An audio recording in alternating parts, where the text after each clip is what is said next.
Good evening, everybody, and welcome to this extra special online preview of Body of Land. Body of Land is the title that encompasses two exhibitions, Ritual by Awa Onyango and Ritual Manifestations by Sekai Machache. And it's Sekai who's going to join us tonight from the gallery for this virtual walk and talk. She's going to take us around both exhibitions and give particular insight into her own work. The exhibitions are programmed as part of Glasgow International Festival of Visual Art, although the exhibition dates extend beyond this. All that information is going to be popped into the Facebook chat, so check it out. Awa lives and works in Nairobi, Kenya. A writer, artist, filmmaker, and photographer, their practice is concerned with exploring politics of the personal, body, and the self as art. Sekai is a Zimbabwean Scottish visual artist and curator based here in Glasgow. Fantastic work. You're about to get this virtual tour off shortly, developed out of a residency exchange between Scotland and East Africa, and was produced by Focus Scotland, which is Catherine Paha and Peter Shah. It was supported by the British Council East Africa Arts Programme and the British Council Scotland. The residency programme and production of the work has been facilitated by Street Level, and we've been really pleased to be part of the project since 2018. The exhibitions were due to open last year. Obviously, that wasn't able to happen, so we're really delighted to be able to share this work with you now. Therefore, without any further from me, it's a great pleasure to hand over live from the gallery to Sekai Machache.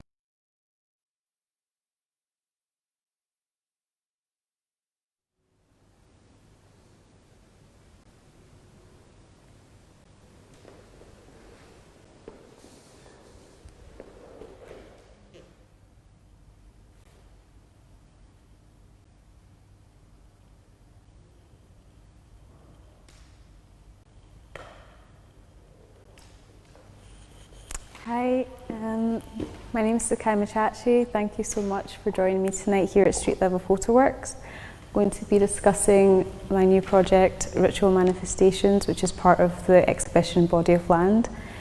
The Body of Land exhibition is on as part of Glasgow International Festivals Across the City programme, and I am showing my work alongside an artist from Kenya called Awa Onyango. The first of the pieces I'm going to discuss is titled A Silent Gifting. In this image you see image of a black woman who is holding an object, and the model for the piece is named Grace Mark.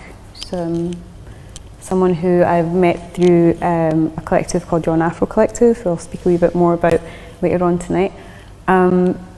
This series was made in September 2018. This part of the series was made back in 2018, and it's just been a long wait for us to be able to show this body of work, so I'm really excited to be able to share it with you today. Talk a wee bit about this piece. I was kind of finding objects that I thought were interesting. Usually I would find them in antique shops or on eBay or something like that.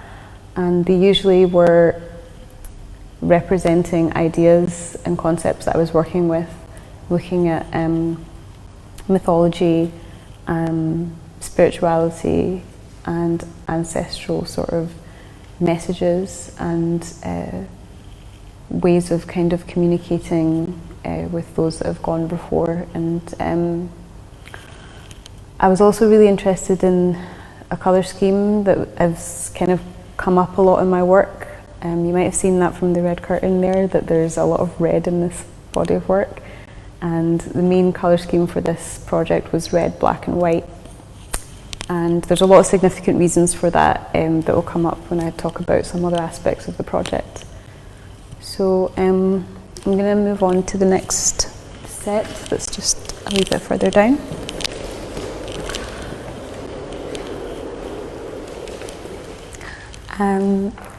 This part of the project is titled The Oracle, and the model for this project is Adibasola Ramsey, these ones. Can't see her face sadly, but anyone who knows Basola will know that's her hands. So I took these photographs back in September 2018 as well, and it's incorporating the same red fabric that you'll see later on. They came out of a dream that I had. I think it was around probably about August of that year. I had a dream about a figure who was draped in this red fabric, and they sort of relayed a message to me, and I woke up the next morning and just like wrote down the message and thought about it a lot for a really long time, and I kept on thinking about who that messenger might be and like what the significance of that message might be. The message that they gave me was the words, "I was born a radiant light," and I thought that was quite an interesting. It was interesting that it was a full sentence. You know, sometimes people have dreams and they can't remember what happened in them, but I tend to have like really good dream recall where I remember words that were said to me. I remember the colour scheme of my dreams. Sometimes I have I dream in black and white, sometimes I dream in Technicolor, and in this particular instance the red fabric was really significant, and it seemed to have a life of its own, and I wanted to sort of bring that fabric into the project and create a whole body of work kind of that was related to it. So you can see that in the central image she's holding the same red pot that the first figure is holding. And then there's this lantern here. This comes up in another part of the series, but it's not shown in this exhibition. And this pot over here in the right hand side as well are things that I use quite a lot in my work. They kind of come up again and again in different instances. So I'll take you round to the next part.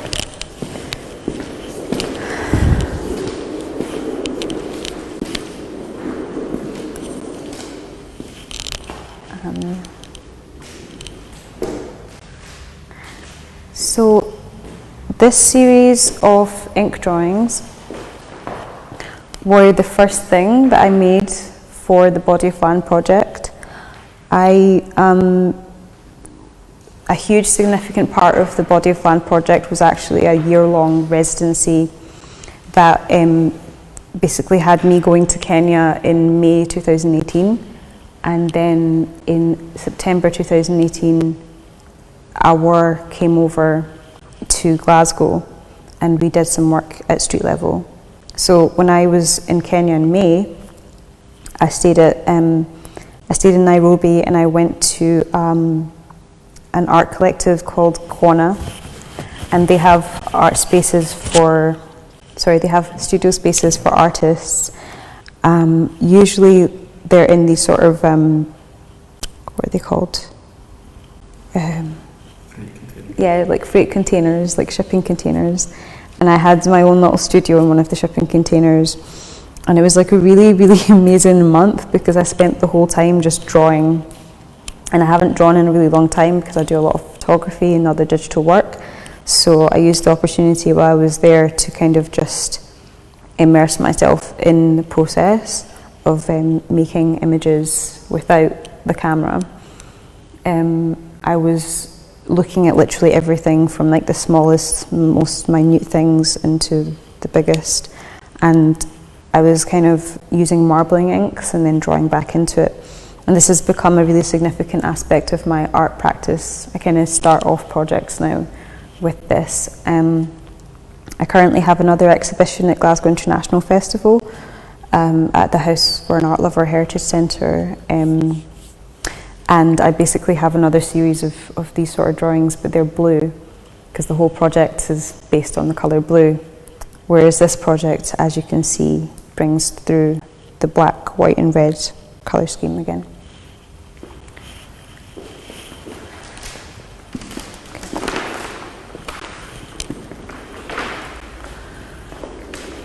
Oh, I forgot about this. Will we go back round? Sorry, I forgot about the fabric. So there is this beautiful fabric piece that was printed at Glasgow School of Arts. What do they call it again? Yeah, Textile Studio. They basically printed this for me just recently, and we decided to hang it in the window so that it would kind of have a sense of light coming through it. This is part of another set of images for the body for my ritual manifestation series, which is titled The Three Aspects. And this is the first of the three aspects, which is the white aspect. And the name of this image is Zamani. And Zamani in Swahili means sort of endless time or endlessness in general.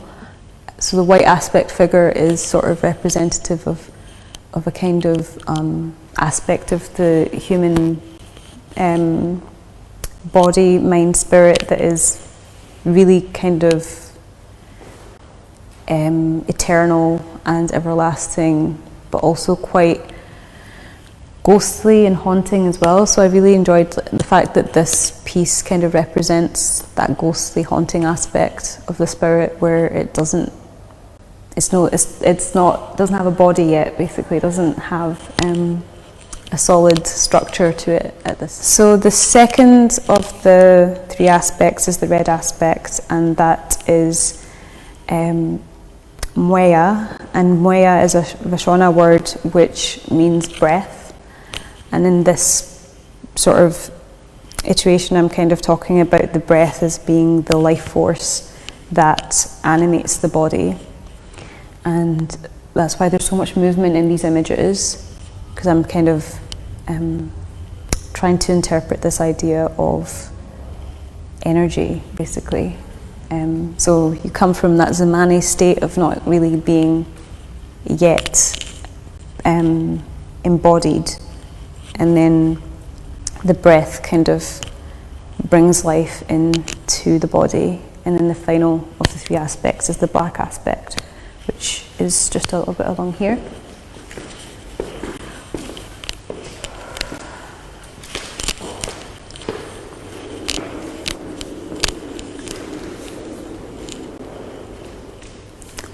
And then the black aspect is titled Nyamayake, and Nyamayake in Shona means your flesh or the flesh.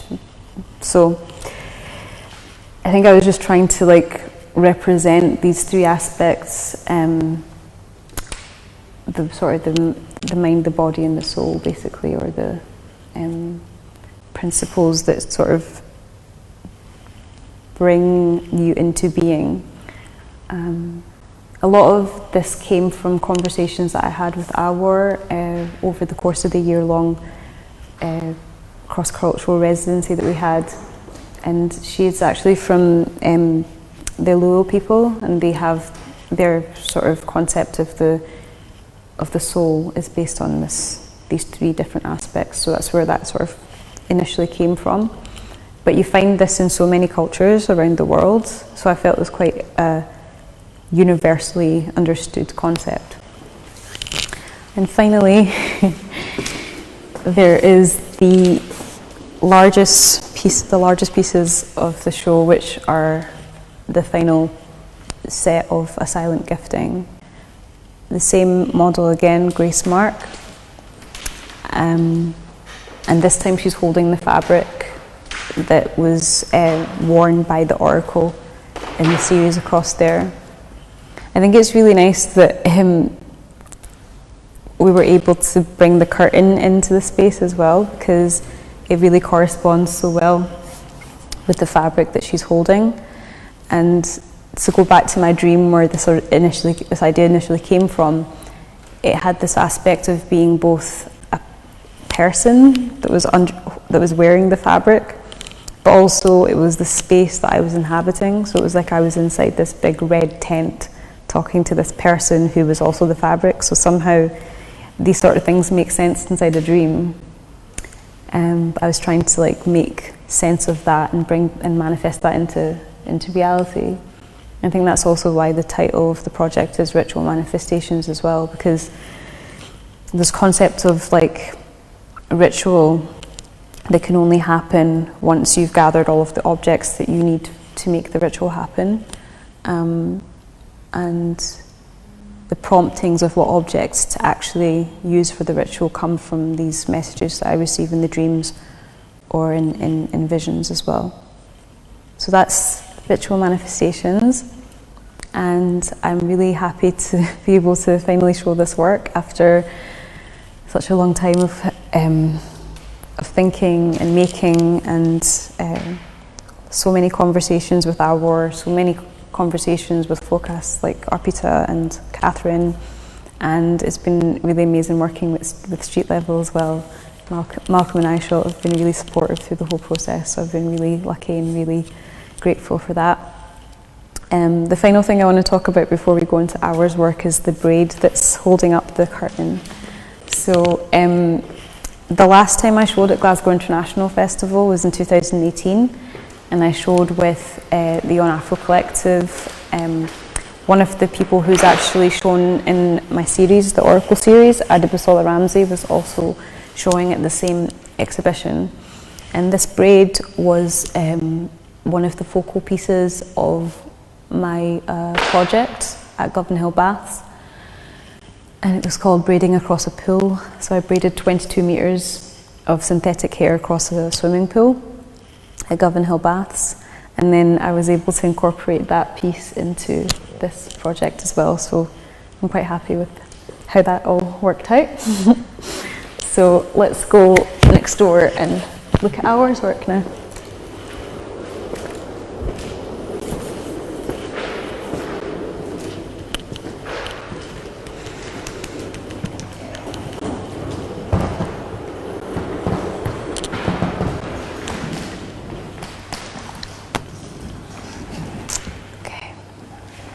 Good.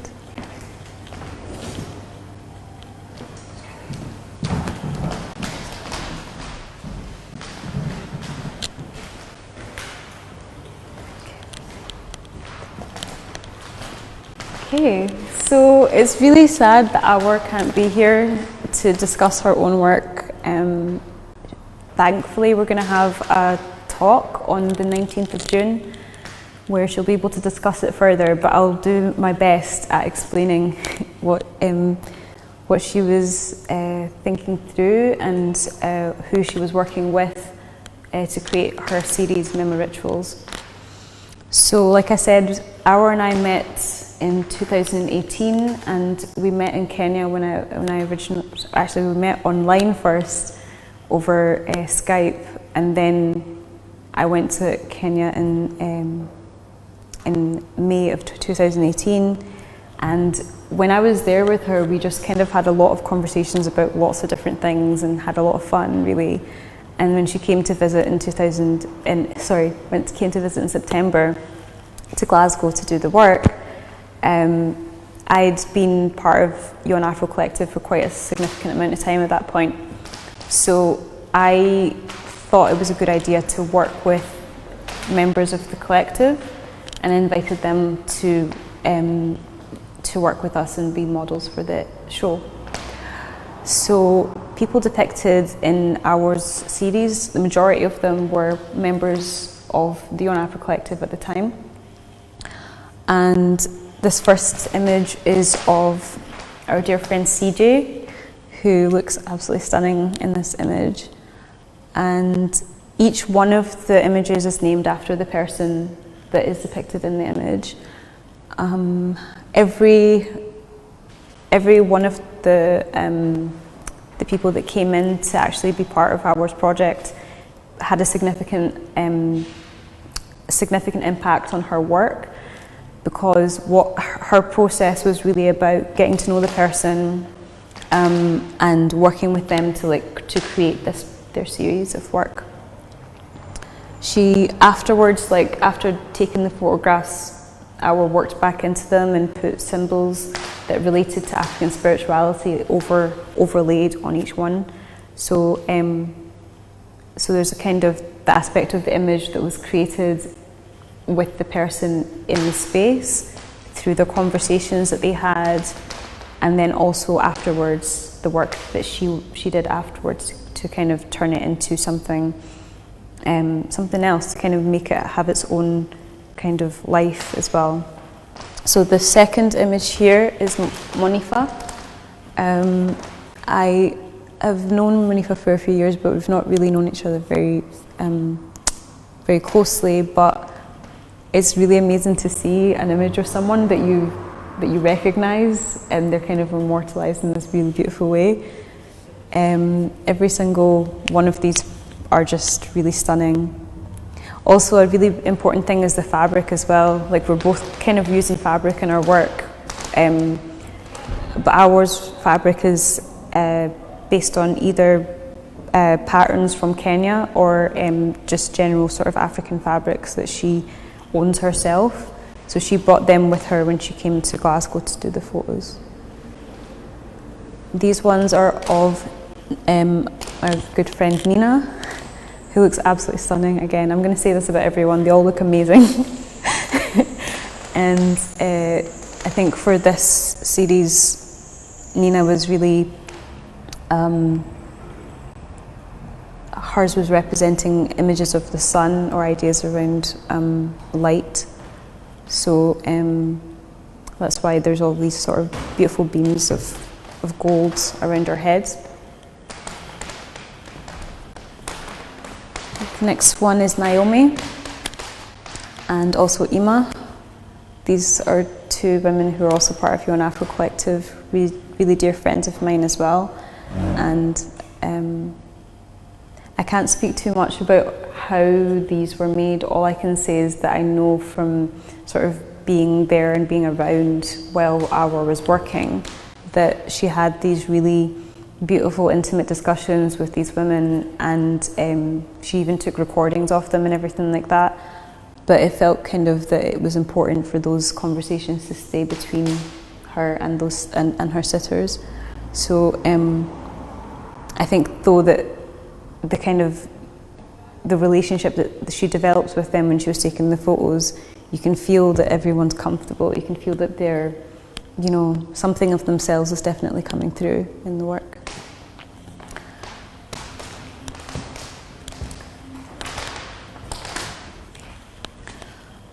Some of the women also brought their own fabrics or brought their own objects, and this woman depicted here, Sarah, brought an Egyptian fabric and some objects that were significant to her.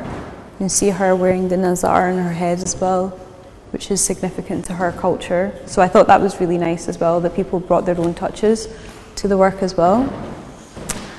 I'm very biased of this image because it's my niece, Jada, who just, I'm obsessed with this picture, and it's just really lovely.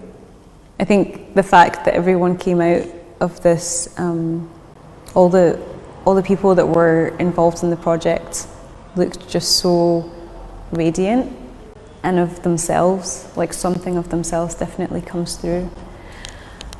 CJ again, and Adjura.